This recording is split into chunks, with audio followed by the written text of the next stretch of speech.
충남을 가장 잘 아는 뉴스, 헬로티비 뉴스 충남입니다. 홍성에서 코로나19 추가 확진자가 나왔습니다. 홍성 22번 확진자인 20대 A씨는 홍부급 거주자로 지난 14일 인천공항을 통해 미국에서 입국했습니다. 이후 16일 홍성군 보건소 검사 결과 양성 판정을 받았으며 별다른 증상은 없는 것으로 전해졌습니다. 미국에서 A씨와 함께 입국한 부인은 음성 판정을 받았습니다. 이들은 공항과 홍성 자택, 홍성군 보건소 이동 시 자차를 이용했으며 홍성 도착 후 곧바로 자가격리에 들어가 접촉자는 없는 것으로 확인됐습니다. 보령 충남해양과학고에서 학생과 교사 등 5명이 코로나19 확진 판정을 받아 집단 감염 우려가 커지고 있습니다. 16일 A 학생이 확진된 이후 학교 측은 등교한 학생 전원을 귀가시킨 뒤 학교 전체를 방역 소독했습니다. A 학생은 지난주 등교했으며 이번 주에는 원격 수업을 받아왔습니다. A 학생의 가족 3명을 비롯해 지난주 등교 때 접촉한 같은 반 학생과 교직원 등 52명에 대한 검사 결과 담임교사와 통학버스 운전기사, 같은 반 학생 등 4명이 양성으로 나왔습니다. 17일 오전 기준 나머지는 음성이거나 검사 결과를 기다리는 중입니다. 확진자 가운데 누가 먼저 어떻게 감염됐는지 등은 아직 밝혀지지 않았습니다.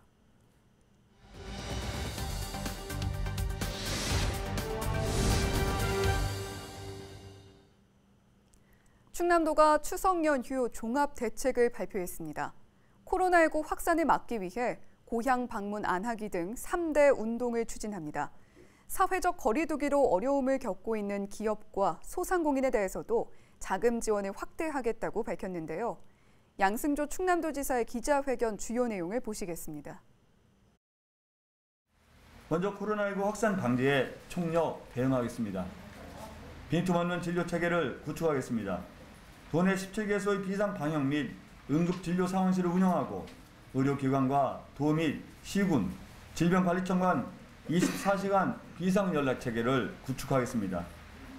4팀 12명으로 구성된 권역별 신속 대응팀을 가동하고 감염 사례 발생 시 역학조사 등 사후 관리를 전담하도록 하겠습니다.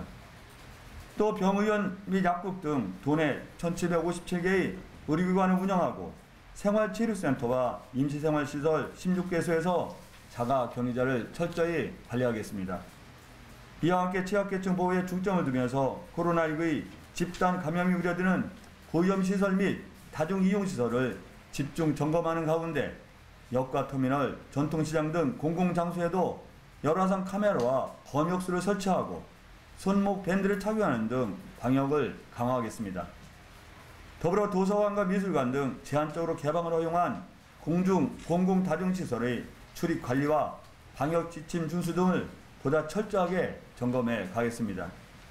또 9월 29일을 충청남도 방해의 날로 지정, 시군과 함께 공동 대응하면서 고향 방문 및 역기성 안 하기 운동을 도민들과 함께 전개해 나가도록 하겠습니다.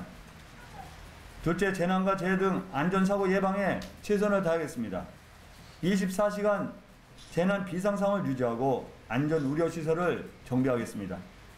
또 소방과 경찰, 버스와 발전회사 등 재난대응 관련 기관과의 유기적 협력체계를 구축하고 안전관리를 강화하는 가운데 특히 도민 실생활과 밀접한 교통, 화재, 산재, 전기가스 등 4대 분야를 중점적으로 관리해 나가겠습니다. 도로시설물 전수 점검과 낙석, 산사태 우려지역, 배수 불량 지역 등도 집중 점검하겠습니다. 이와 함께 도내 18개소에 14,083명 인력을 투입, 화재 특별 경계 근무를 실시하고 벌초 및 성묘계 안전사고에도 함께 대비하겠습니다.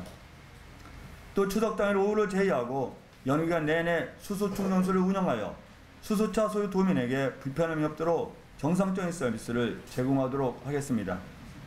셋째, 서민생활 안정과 경제회복 지원에 힘쓰겠습니다. 사회적 거리두기 장기화로 인해 자영업자, 소상공인 등 경제 취약계층의 생계가 더욱 어려워지겠습니다. 하루하루 생존 위협에 처한 분들에게는 빠른 지원이 무엇보다 절실합니다. 고위험시설에 대한 재난지원금의 신속한 집행에 철저를 기하면서 긴급경영 안정자금을 1천억 원까지 확대하고 코로나19 피해 기업 대출금 만기 연장 등 과감한 비상조치를 실행하겠습니다. 이와 함께 정부 4차 추경 예산에 반영된 재난지원금의 사전 집행 준비에도 소홀함이 없도록 더욱 챙겨 나가겠습니다. 또 집중호우로 피해를 입은 이재민과 태풍과 폭우로 어려움을 겪고 있는 농업인들을 위해 직불금과 수당, 재보험금을 조기 지급하고 온라인 직거래 장터 활성화 등을 통해 농축수산물 판매 촉진에 힘을 보태겠습니다. 전통시장 상인 성수품 구매자금 지원, 온누리 또는 지역상품권 확대 지급, 드라비수루 임시 추석장 개설 등을 통해 전통시장의 수요 창출에도 힘쓰겠습니다. 더불어 서민 물가 안정을 위해 추석 성수품 수급 안정 대책반을 편성하여 공급을 확대하고 물가를 특별 관리하겠습니다. 넷째, 사회적 거리두기를 실천하며 보다 쾌적한 환경을 관리하겠습니다. 추석 연휴 동안 도하 시군에 종합상황실을 운영하고 생활민원 신고, 접수 등 도민 불편 사항 처리에 적극 대처하도록 하겠습니다.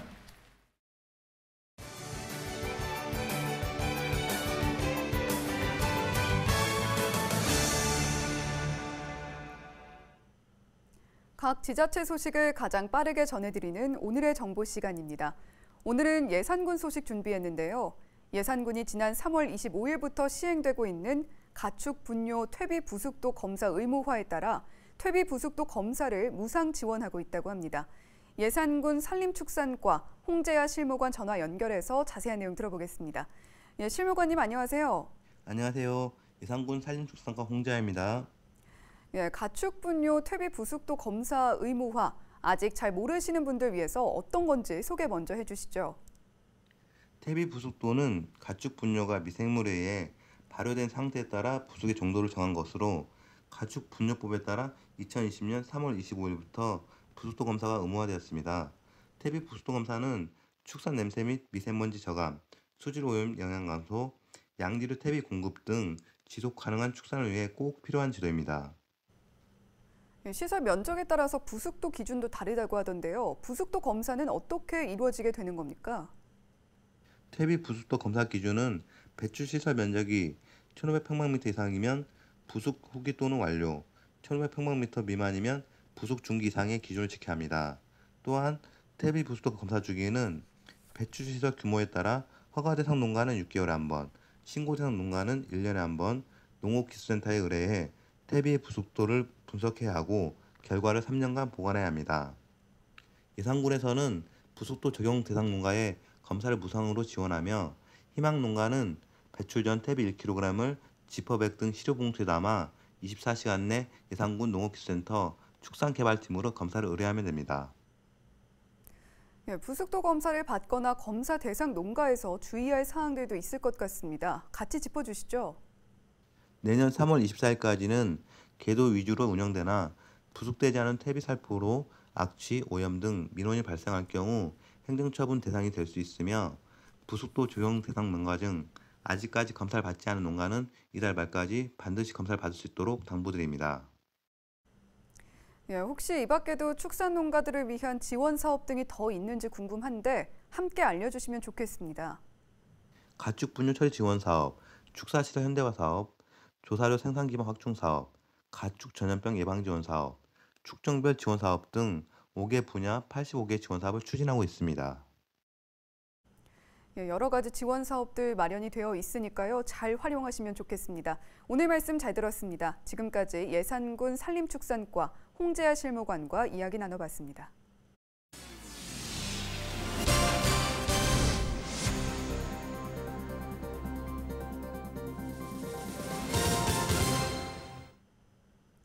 코로나19가 장기화되면서 충남 지역 버스업계의 운송 수입이 급감한 것으로 나타났습니다.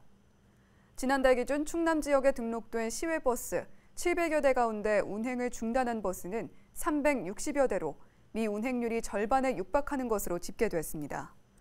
전체 종사자 1,500여 명 중 유급 휴직자는 500여 명, 무급은 9명으로 조사됐습니다. 충남버스 운송사업조합은 올해 상반기 수입을 기준으로 봤을 때 5개 시외버스 업체의 운송 수입이 지난해보다 900억 원 이상 감소할 것으로 추정했습니다. 또 시내 및 농어촌 버스 수입은 200억 원이 줄어들 것으로 전망돼 노선 버스업체 재정지원 건의서를 충남도에 제출했습니다. 버스업계의 운송 수입 감소 이유로는 코로나19 확산으로 인한 학생들의 등교 중단과 지역 간 이동 감소, 고령자 이용 급감 등이 꼽힙니다. 사망사고가 발생한 태안화력발전소에 대해 고용노동부의 산업안전보건 감독이 진행 중인 가운데 노동단체가 정부의 대책 마련을 요구하고 나섰습니다. 민주노총 공공운수노조는 김용균 특별노동안전조사위원회 권고사항을 즉각 이행하라고 촉구했습니다. 노조는 2018년 김용균 노동자 사고 때처럼 산업안전보건법 위반 건수를 아무리 많이 찾아내도 사고가 반복될 것이라고 지적했습니다. 김용균 특조위 권고사항은 석탄화력발전소 산업보건의 위촉과 의료체계 확립, 노동자의 안전보건활동 참여권 보장 등 22개 사항입니다. 김용균 노동자 사고 당시 노동부는 태안화력과 협력업체를 특별 근로감독해 위반 사항 1000건을 적발하고 벌금 6억 6천만 원을 부과했습니다. 지난 10일에는 태안화력 협력업체와 일일 계약을 맺은 노동자가 화물차에 기계를 실던 중 기계에 깔려 숨지는 사고가 발생했습니다.